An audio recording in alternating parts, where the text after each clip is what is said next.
Problem number 25. Basically, all of your homework problems are going to be, you're going to have some sort of logarithmic function, and then you're going to take the derivative of it. So we have the natural log of 2 times the log base 2 of x. All right? And what we're asked to do is find the derivative of this. So now, before we even get started, what do you think we should do? Just first thing pops in your head, what do you think of when you look at this and you say, I got to take the derivative? Ask Adams, yeah. What's the next thing you think of? Bring the two to The properties of log. Yeah, there's properties of logs you might use. You might think of the product rule because we have two things that we're multiplying. But you know what nobody ever thinks of? What? The natural log of 2 is actually a number. Do you know that? Oh, so you just Because it's the log base e of 2, and there's a number that gives us 2. In other words, e, right? E raised to the 0.69314, whatever that number is, gives you 2. That's what that means. That's the relationship.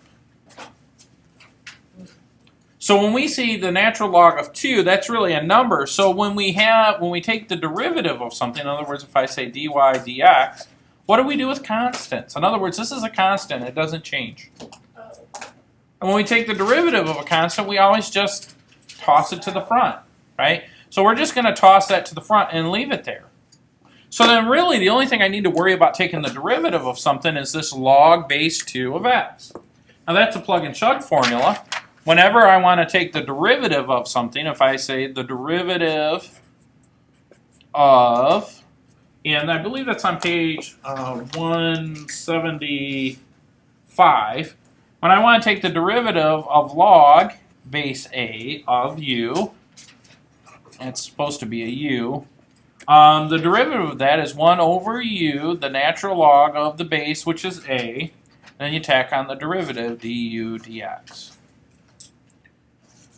So I'm just going to plug and chug that into here, and so I've got 1 over u, which is the stuff, which is x in this case, times the natural log of the base, which is a, which is 2, and then the derivative of x is just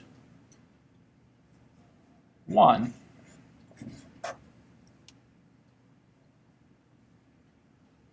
Does that make sense? Okay.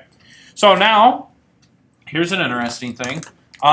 This is like saying the natural log of 2 over 1. So I've got the natural log of 2 on the top here, times another fraction that has a natural log of 2 on the bottom.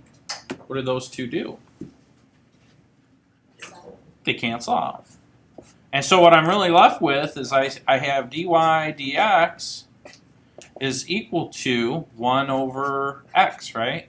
You multiply it out. 1 times 1 is 1, and then 1 times x is x.